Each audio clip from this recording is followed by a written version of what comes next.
Ahoy, hoy, friends. Welcome to the Salon. We're going to get right to it so that we can all get to the Beyonce concert.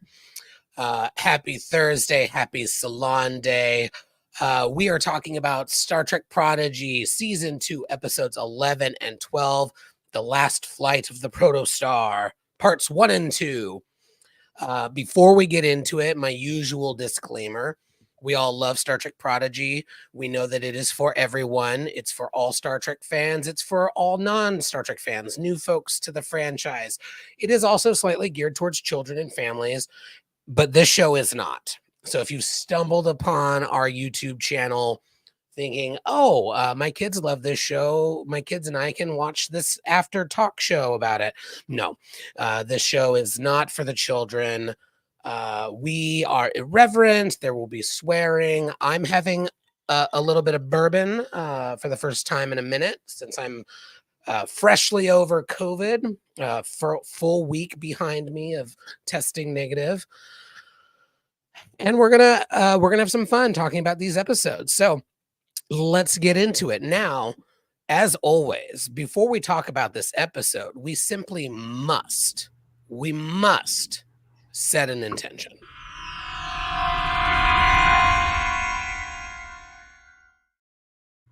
Indeed, we must.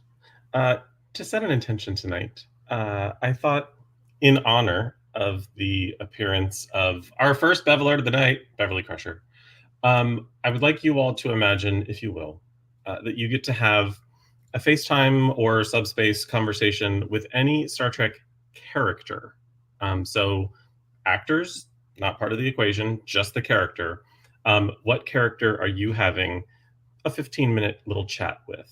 And as always, I will start us off before we go around the room and share that for her wealth of knowledge, the history of it all, and just because I kind of adore the character, I would love to have a nice little FaceTime subspace chat with Guinan. I have questions. She probably has answers.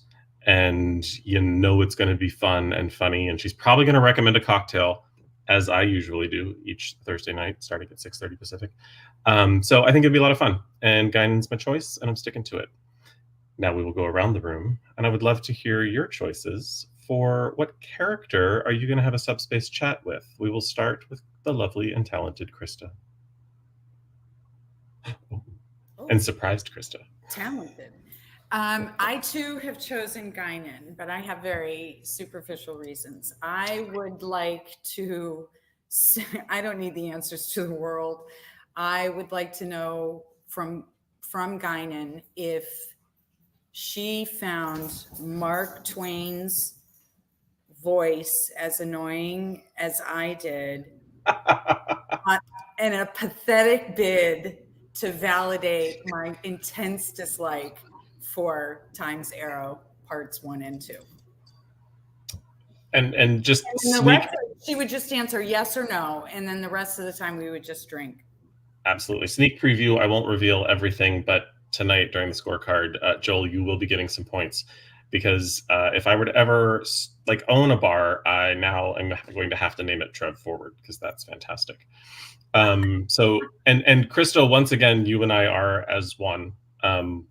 We're an away team. We're an away team of 2, and we're crushing it. So thanks for. We could just have a joint conversation with Guinan for 30 minutes. We could combine our 15 minutes and use it for let's do that. Done. Because yours actually would make me look like a better person. I will take that as a compliment and a joke. We make each other better, Krista. Thank you. Joanne, dear. So my choice for a 15-minute tete-a-tete would be with Rafi. Because she has thoughts and feelings and all the tea on Picard, Worf, Seven. I mean, just all of that shit. And she has an opinion about it. So and how much you probably wanted to kill Stashwick, whatever his name was, and just all of that. So I think she'd have the best like hot goss. So my choice is Rafi. I love it. And kudos for surprising all of us, because I think, like Krista, I think we all had money on Cisco. But we should have known that 15 minutes wouldn't be enough. So that was 15 never going to be minutes is not enough. all A good. lifetime will do. Is that's all that will do. I love it. Will, dear. So my first pick was Guinan, but I knew someone was going to pick her. And my only criteria was someone that I knew I could queen out with. And the other person that came to mind was actually Janeway. I feel like me and her would have a total key. Like, we would like be queening out, and I feel like I could get her to let her hair down and be like, "Girl, you don't need him." Like, I think we would have like the best conversation. Like, would you say it to her face though? Would you say it?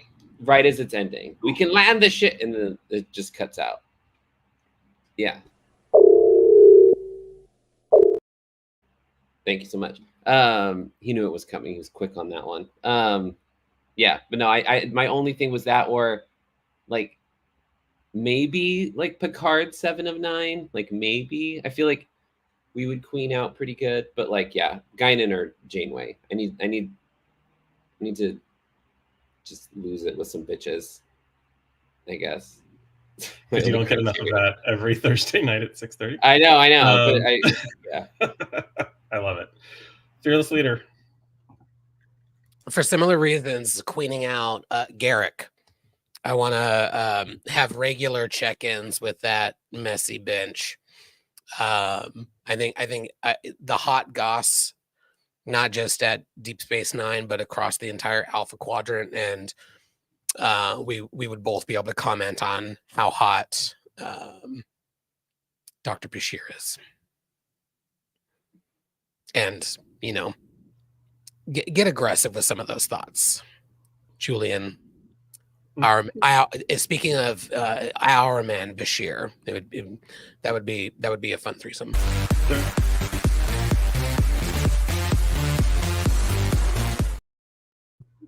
I just feel like Garrick would not want to share. Like, he would cut you over that bitch. Yeah, but he would share pictures and videos, and there are pictures and videos. Fair. Oh yeah. Fair. Garrick is a queen that kisses and tells. mm-hmm. She kisses and posts that shit on a web page somewhere. Yeah. But with innuendo and like never a full story about how it happened would be great. You're always just wondering, what the fuck does that even mean? Like, but you're laughing and giggling with him. Yes. Can I confess that during the episode 12, when Chakotay said, "Open the RAM scopes," the problematic gay alert went off in the music literally went off in my head, enough for me to actually write it down. I wrote it down. Open them up. Open up those RAM scoops. And just for that, yeah, we'll give it to you. Don't give me your mercy alert. Fuck your mercy alert. All right, give her own. I will earn it just with my thoughts. Fair enough. Speaking of, why don't we get into our top thoughts of these two episodes?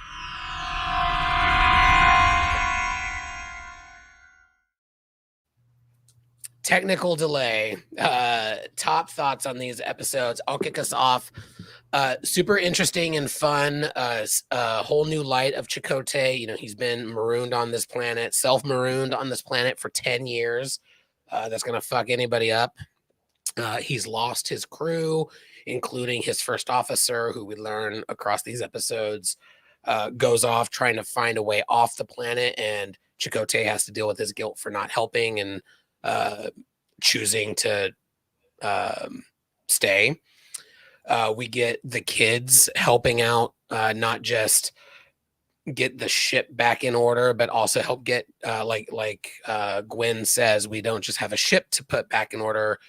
I forget the exact line, but we also have a captain to get back into shape.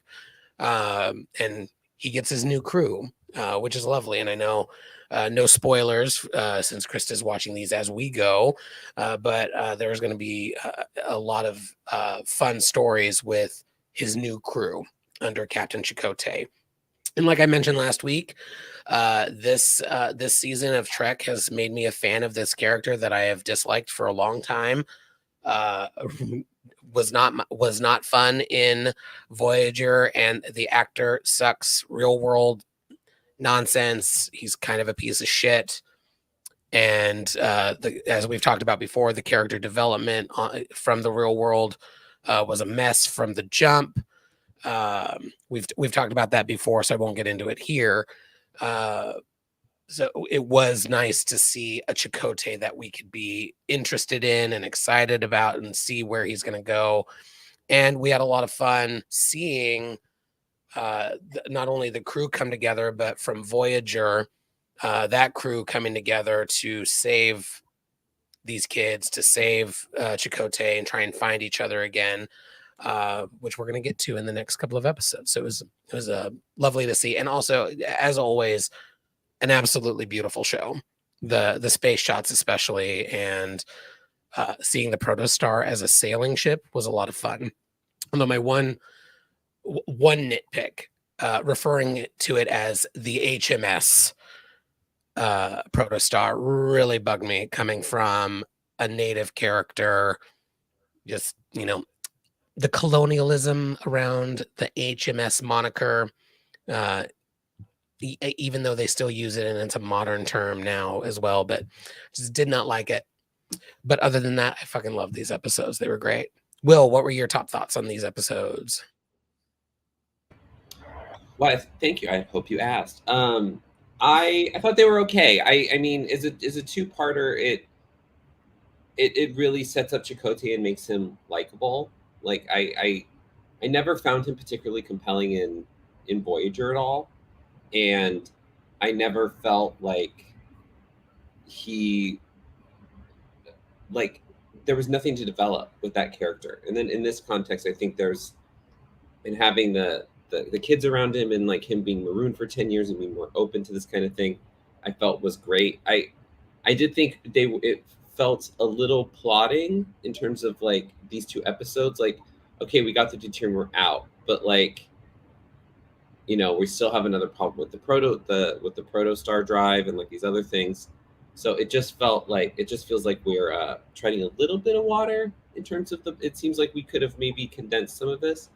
Vapor. They were treading vapor. Yeah. Sorry, vapor. And the show continues to be beautiful. I don't understand the planet, like the planet as it is, like that, like the vapor thing, and then but they can go for it anyway. I don't know. I guess it's just the vapor is the ocean, but for some reason it doesn't.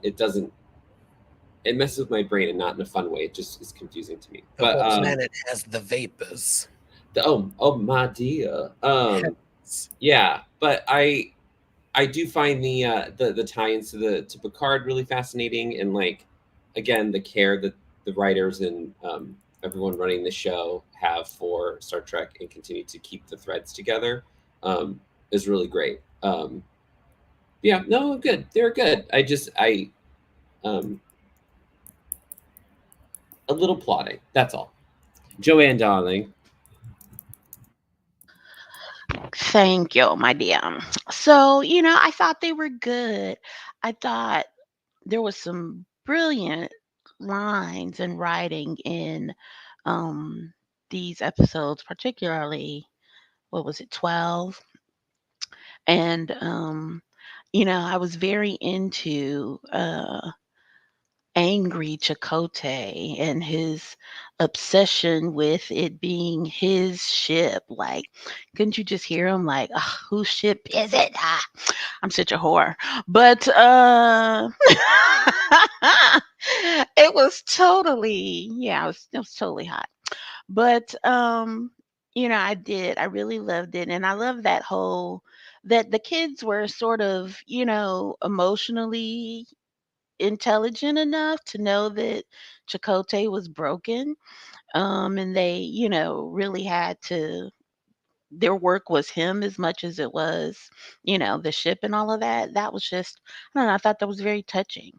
Um, so, overall, I thought that they were good. And a couple of those moments really did just kind of hit me in the feels. Um, I liked it. I liked it. Krista Boo. I agree with Will. It was a little plotting. I sort of zoned out on certain areas, but there were two things that really struck me. I really liked the imagery of the crew being chess pieces. I thought that was a very interesting way to sort of approach not only a life in solitude, but it continues the theme of the travelers, because who's moving the pieces? And without the traveler, without Wesley, these kids wouldn't even be here. So it's a necessary move. And I liked the imagery of that. I liked it was a small bit, blink and you miss it, but I enjoyed that. I also like the idea that Adric thought, again, tying back to last episodes, the thoughts being powerful and the belief in the thought, and that he had this idea of what needed to be done. And I think it's a very good message to send kids that you don't need a consensus of support in order to have your thought and to believe in your thought. And by the end of the episode, he became the missing puzzle piece for them to all collectively be the lever that moved everything forward. And I liked the symmetry of that. I liked the confirmation that Crusher and Picard were getting busy. I thought it was sort of funny that she said, "Oh, you've met my son," and in my head I'm like, "But not all of them." Wah, wah. Open the ram scoops. I can't. And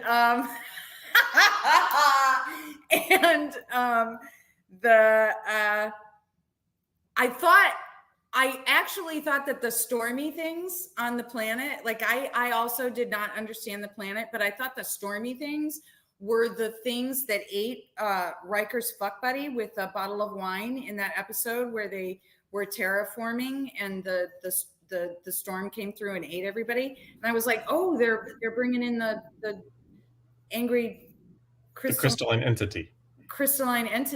But no, it was just really angry tapeworms in a like circling weird, like this time they put the kids in a really angry sewer drain with tapeworms. I mean, I don't even know where they come up with these ideas. Still beautiful, but to me it lacked the enthusiasm that that just infused the previous two episodes. And I think that's largely due to Will Wheaton and his sort of effervescence. That's it. That's all she's got. The worm was Jeff from Men in Black. That would be fantastic.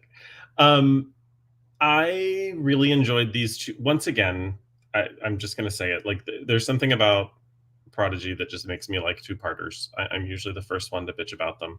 I have historically complained about them in most of Trek, but these two episodes really just work for me.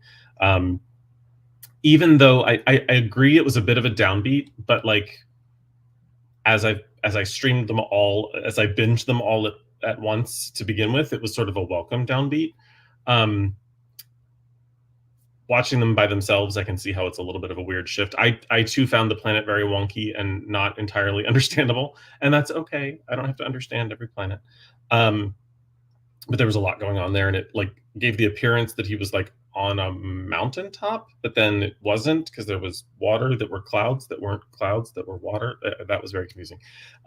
There were some things that I was really, really hoping for, and both of them happened. The first one was that there would be some sort of I love that this show didn't shy away from addressing Adrik's death in a way that just showed him, showed his body or what was his remains.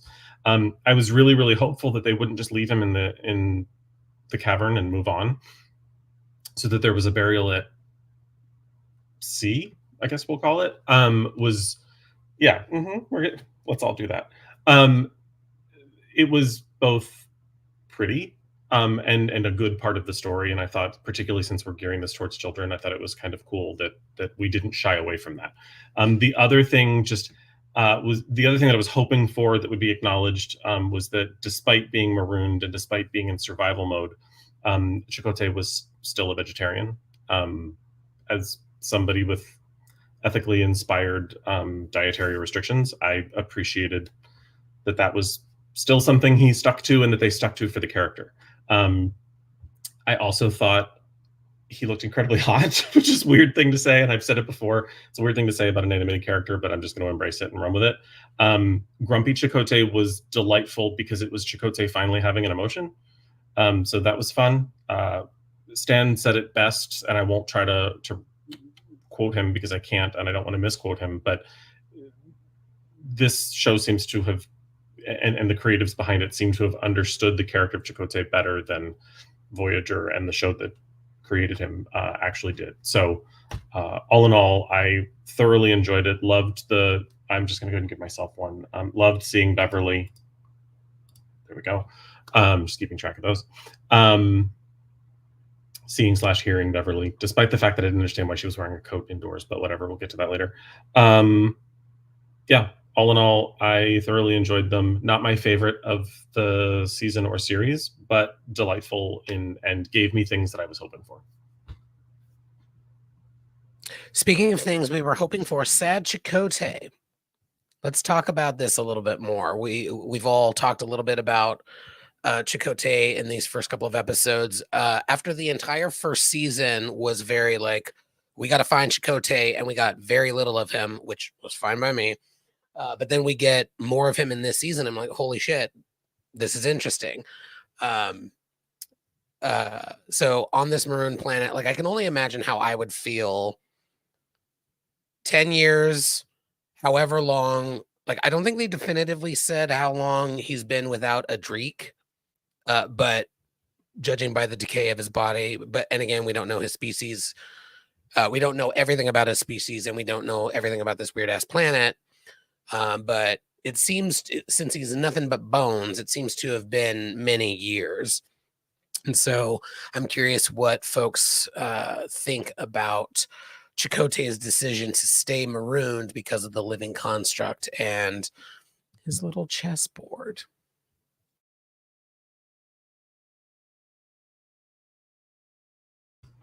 I thought the decision to stay marooned because of the construct, I don't know why I'm repeating the question.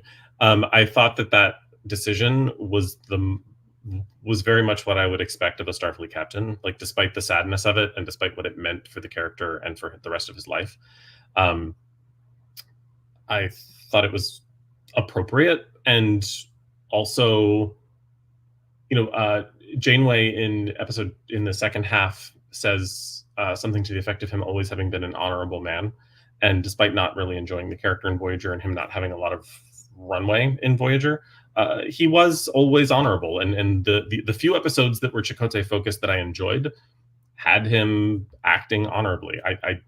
I thought it did a service to the character and serviced him well. And speaking of servicing him well, Adrik was the only other person on the planet with him, so we're just going to assume that there was something happening, right?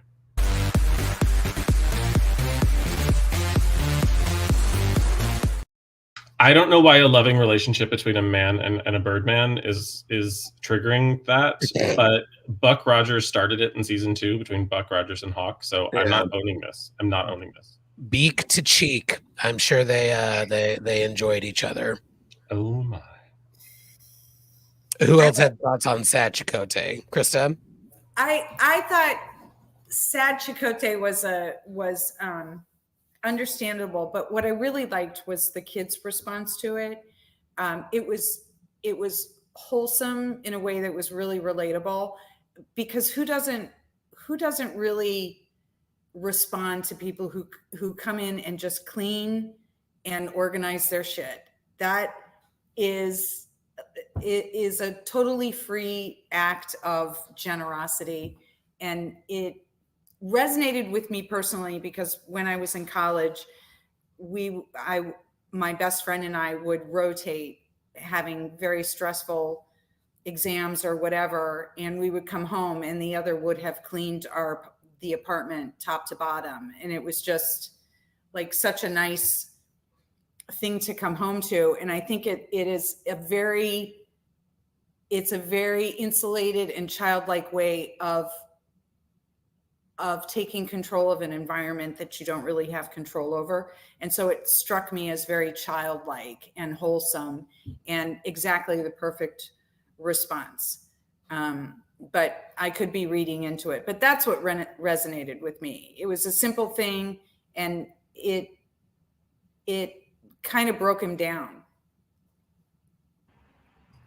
I just want to point out really quick that Krista was being thoughtful and eloquent, and the comment section was just one giant fucking problematic gay alert. Yeah. Well, I mean, I'm willing to participate in that as well. I started it. There's no way that Chakotay isn't spanking on the regular with hologram Janeway. That is absolutely the first thing I thought when they were like, "Oh, we can't have lights, but we can have Janeway." Okay. Hologram Janeway gives me big like lesbian top vibes. Like Yes. for some reason she gives me like normal Janeway, like heterosexual woman, bless her, but like holographic Janeway gives me like lesbian second grade teacher vibes, which I personally adore. Speaking of Hollow Janeway, because of some time shenanigans. Because we're on track. You really hopped on that too. You were like, we're you really need to take advantage of it. I want us to be able to watch the Beyonce concert, if that's the surprise. Speaking of hologram Janeway, due to some time shenanigans, the kids are super excited to see her again, and they're like, "How do you know her?" Well, we do know her. We watched her die. For the record, I had a more aggressive version of this slide earlier, and people talked me out of it. Let's just say Janeway made the ultimate sacrifice. And the kids know her, and they're super excited to see her again, and then fix up the ship. What do we think about the kids getting on board with helping not only fix the ship, but by doing so, fixing sad Chakotay? I liked it a lot. I felt I don't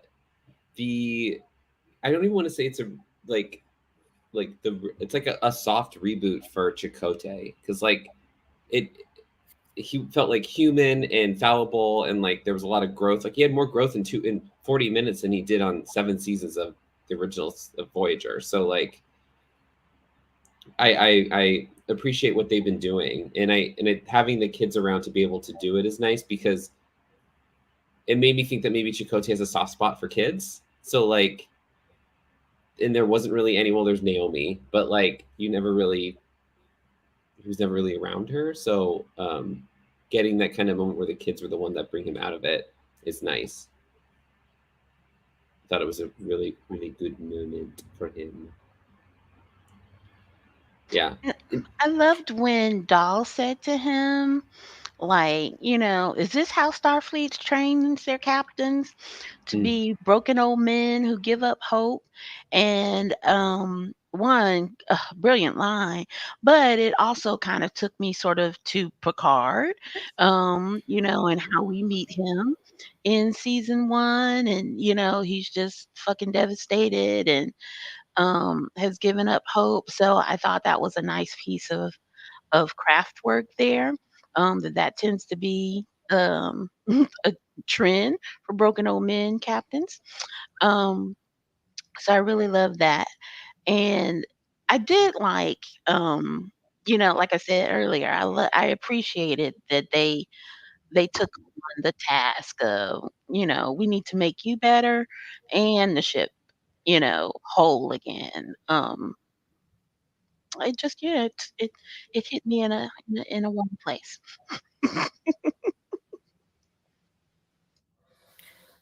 Can I add to what Joanne said about the? I think the idea of broken down captains and hearkening back to Picard, all of that kind of ties into the chess pieces, because it's sort of an innocuous way to go about business without necessarily evaluating the humanity that you're dealing with or the individuals that you're dealing with. And for him being in solitude, I mean, he's got hologram Janeway, which I'm sure is very satisfying, but he's made this choice. He's sacrificed himself, and he has nothing but these chess pieces. And the only other living being didn't return. It sort of shows the dispensability of the people serving in Starfleet, which we've seen over and over and over and over again. And it's interesting that they included it in this, because again, it's not talking down to children, which would be the much easier choice. Yeah. You don't sugarcoat it. Yeah, and speaking of, this is a great segue. Not only not sugarcoating it, but not the dispensability of Starfleet officers. Remember that guy the kids were bullying in the last couple of episodes, Bird Brain and whatnot. Real bummer finding his body like this, or what was left of his skeleton like this, and realizing, oh, he did find the way to get off the planet, but he's not going to get off the planet himself. Real bummer. Teach the babies. Teach them about death. But can we take a moment to bask in the beauty and full circle moment of a character played by Will Wheaton sending a group of kids on a quest to find a body? Mm-hmm. Indeed. Stand By Me. Mm-hmm. Or him. Great Stand By Me reference. In with the old, out with the dead. Yes. It's harsh. Well, so wasn't the most harsh thing that I wrote about the visuals, and that's the lesson. Life is harsh, kids. Yeah. Can we Teach also the babies. Can we also appreciate the emotional impact that was presented? Like in all these other shows, it seems like I would say, with the exception of DS9, it captains didn't get to, and Michael, captains didn't really get to express any kind of emotional effect. I thought it was nice that I really don't like saying anything nice about this guy, but I thought it was nice that there was a visible, that the kids could see there was a visible impact. It wasn't just, all right, well, I got over that a while ago and glad we found his body, but it was like it had just happened. In the moment of it, I appreciated. Yeah, his sacrifice wasn't not that it was in vain, but his sacrifice wasn't forgotten or like it like he left, and like I guess why Chakotay didn't go with him, but I guess if he did, he probably would have died too. But I mean the idea that like your sacrifice will mean something if you have to sacrifice something, if that makes sense, if I'm putting words together correctly. That like it teaches the kids that if you have to sacrifice something, someone will care about that sacrifice. Like it's not going to be forgotten, which I think is a strong message to tell a kid. Especially someone you bullied 4 episodes ago. Well, like one of the themes that was I think Gwen had said it earlier or maybe later, I don't know. But there's always another way. And, and then they come upon a Dreek and, he's very dead. But he also has, the container where he's literally captured lightning in a bottle. And it was my eschatological moment, because even in his death he found a way to life, right? And he found a pathway for them to escape, so it was not a death without hope. It was very much like you said, well, the sacrifice meant something. um I thought that was actually a very brilliant moment. Well, and that You know, everybody contributes. mhm. Everybody has the opportunity to contribute. You have to choose to contribute. It So also felt the lever.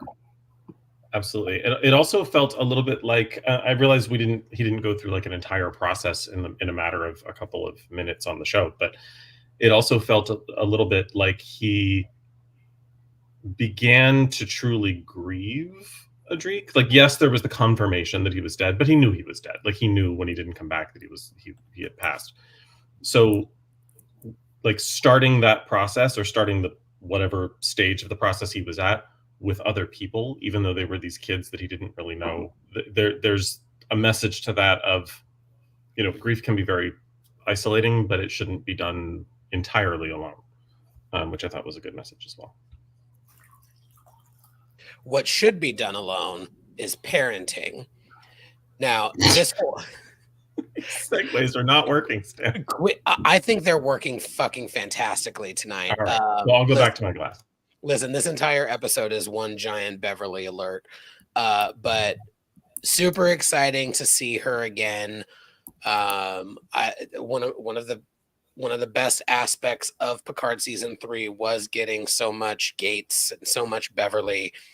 And it totally fits here. The folks behind the show have said online and in interviews that they didn't want anything to feel like just basic fan service. They didn't want to have a cameo that didn't make sense. And in this particular case, it could have just been fan service, but it actually fits the plot. Wesley is involved with this mission. Admiral Janeway needs to know, like, hey, what's going on with your son? The one that I know about.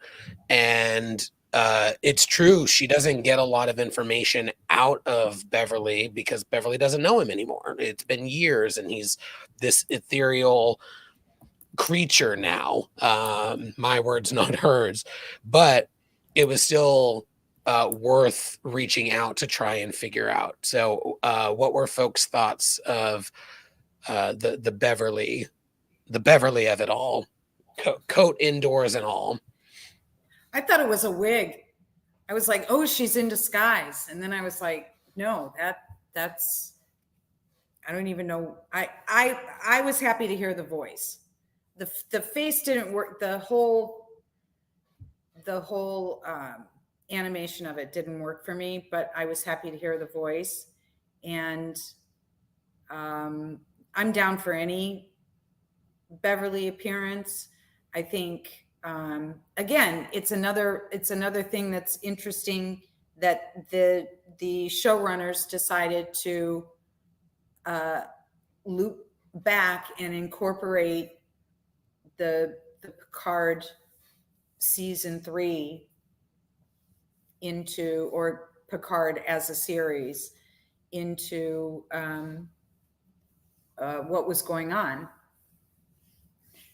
But she's pregnant and you haven't met all her kids. So, and they were boning. She is actually not pregnant. She's already given birth in that subspace call. Sorry. Which is why I think she looks like that. I think she's exhausted from keeping up with an infant/toddler. Clearly, with the uterus, I wouldn't know anything about that. I do love that. I actually like her look, but I was just putting in the chat. The coat is a little weird, but I do like that she's frugal. That looks like the same coat that she's wearing in episode 1 of Picard season 3. So she keeps it for a couple of decades. Good for her. Because she wouldn't want to replicate a new one for free. Yes. Listen, there's nothing wrong with frugality, even in a scarcity-free society. Okay. It's energy. It's energy efficiency. I'm just saying, if I lived in that scarcity-free society, I would every day look like Christian Avasarala from The Expanse. Yes. Well, maybe it's there the would be same robes. design, and she replicates a new one every day. That's possible. Joanne or Will, thoughts on Beverly Crusher making an appearance? Man, fuck Beverly Crusher. Fuck her. I don't care. I don't like her. I didn't think this was necessary. All the things. I was just like, she sounded pissed off.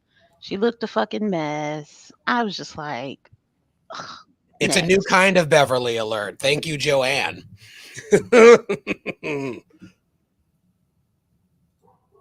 It's like the Mirror Universe Bev alert. The anti-Bev alert. Wow. I thought it was fine. I thought it was fan service. I mean, it dives into the show. We see Wesley, like, you know, it makes sense that Jane would reach out. She was kind of the admiral of the fleet that the Enterprise was in Nemesis. So I would assume that she would know, you know, at least be able to be like, oh, I should ask Beverly about this, you know, like. But yeah, I drew umbrage with the voice acting. I think maybe Gates didn't do a good take, or maybe they picked a weird one because she seemed a little pissed.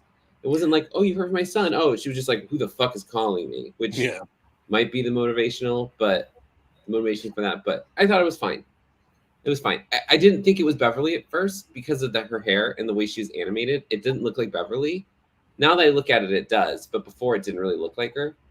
So, I think she's she's a little too gray at this point. Like I think she could have been a little more red as like, because this is a couple years after Nemesis, but obviously not the same level of gray that she would have 20 years later. I feel like that image could have been leaked and I wouldn't have known it was Beverly. Yeah. Yeah, it could have been anyone. It could have been fucking Pulaski for all I knew. Like it didn't look like Beverly at all. She wasn't even in that Shinzon movie. Barely. She had like 3 scenes. She had like three-ish scenes. And a good deleted the deleted scenes in that movie would have made it ever so slightly better. You're not wrong. Side path, Tom Hardy was hot in that. Yes, ma'am. Returning to the original. I mean, in everything. Yes, thank you. Any today. In the arms of the It's a twofer. Oh, it's a combo. No. Hard. Don't. Do you want to? I don't know what you were going to speak of, but don't. Speaking of combos. Yeah. Well, it doesn't quite work, but let's talk about this. Getting back to the episode. So they have to sail out of here, and Dal just fucks up after fucks up. But then has this really lovely moment with Captain Chakotay. It felt very like very different, but like it was like Captain Picard's line early on in TNG of "You can make no mistakes and still fail" or whatever. And he made a really stupid mistake. The thing on the rudder, I'm like, you've got 2 options, and you see that what you're doing is taking you the wrong direction. Pull it back. But we need the character growth, so it's going to stay. And Gwen saves the day, and Chakotay gets a moment with him. What did other folks think about this moment? And you know, the whole arc with Dal trying to be a captain and sad Chakotay becoming a captain again and teaching him. I actually kind of like that Dahl's superpower is also under refinement, just like every other kid's is. But in his instance, it's let me just throw myself into that. He's constantly putting himself in danger. He's constantly doing things that are controversial yet brave. And if you're starting that way, like if you're starting to develop that tendency, you're gonna fuck up. That's not a thing that you're gonna be like, okay, well, whoopsie. Like you're going to make huge mistakes. So he gambles big, and sometimes he fucks up big. And I think he's getting better at it. But yeah, sometimes he screws up. But his superpower is, Rox is being brilliant. Gwen's is frankly being a better leader than everybody gives her credit for. And with Dahl, it's putting himself at risk for others. And sometimes that doesn't work. And he's learning how to refine that skill. This little arc with Dahl and Chakotay makes like the backslide we saw in the beginning of the season worth it. And I think because they both kind of like Dahl seeing Adric sacrifice meaning something, and then him kind of like coming to having like a come to Jesus moment with Chakotay, I think was great because it brought both those characters back, both of them back to a point where they're their best selves. So I think that was really great. And like seeing having the backslide happen in the beginning of the season, and now seeing this moment, it makes a lot of sense why they had that backslide moment. And kind of like it gave Chakotay a chance to be a captain and to be like a mentor, which we didn't really see and we never saw in Voyager really, and to a meaningful end at least. But no, I thought this was really lovely. It's one of the best written little sections of dialogue I think the show has had. For sure. It was kind of like a little flip because, you start with Dahl sort of challenging Chakotay, you bitter old man. And now you see Chakotay being really, you know, like tender and gentle and encouraging with Dal. And I loved it. And like when Dal was just like, if I'm not good enough to lead, what good am I then? And I just felt, kind of his whole just little heart kind of sink. And for Chakotay to just say, well, he didn't say, oh no, you're great, Dal. He was just like, dude, I don't know, but when you're lost, just find where you need it most and things will come together. And I just thought like that is life advice, right? For anybody. So yeah, I agree, Will. I thought that whole exchange was nicely crafted. It was very well done. I also, the next time we get a chance to interact with Aaron, I do want to ask him if there was any inspiration between the scenes of Chakotay sort of, mentoring and having this father-son conversation with Dahl, sort of, and the episode Tattoo with the actor that played Chakotay's father speaking to young Chakotay. Like it felt like there were similarities between the way that they were speaking to each other. And I'm just curious and would love to ask him if there was any sort of inspiration from that scene. Or those scenes, I should say. All right, y'all. We're sailing to the end here. We batten down the hatches and sail away on the vapor. The whole planet has the vapors, and we're going to sail on them. And we get away. The ship makes it out. Bye. Final thoughts on this episode? Can I Anything just we haven't say, discussed? I know Krista had the problematic gay alert with the open the ram scoops. My moment was when Chakotay was like, if I give me a lever and a place to stand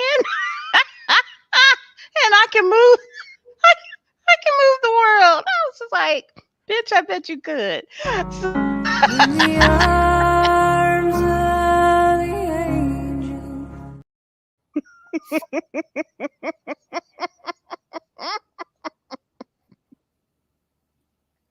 I couldn't help it. Carry on. Will, your final thirsty thoughts on this episode? I don't have any. I'm completely hydrated. No, I thought great. Like there's some real bright spots in the episode. Despite some of my feelings in terms of the plotting and the pacing of it, I thought that there was some really great, lovely moments, and getting to see the kids be smart and active and effective was really great too, because it makes them seem like they're growing up instead of constantly having to have an adult come save their ass. They save the adult in this instance. Yeah. Krista, your final thoughts or any thirsty gems?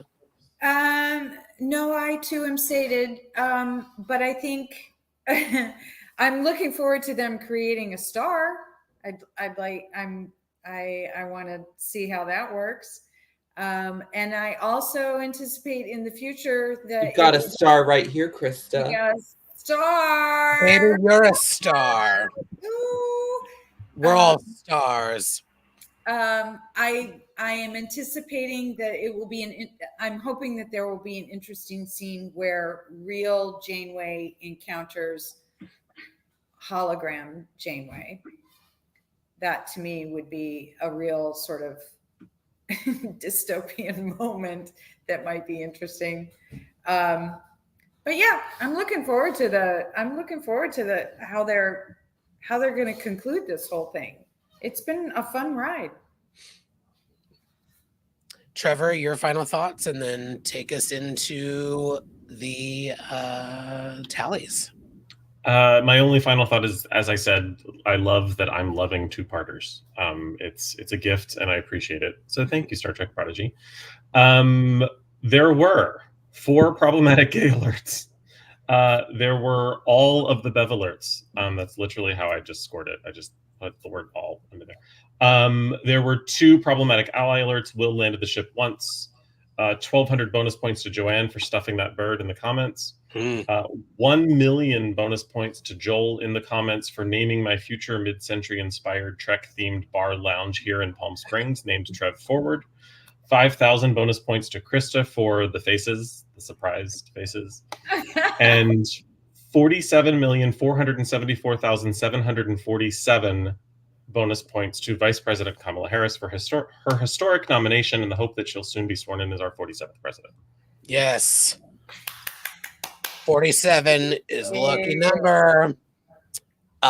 Thank you all for joining us. We will, of course, be back next week talking about episodes 13 and 14 of the second season.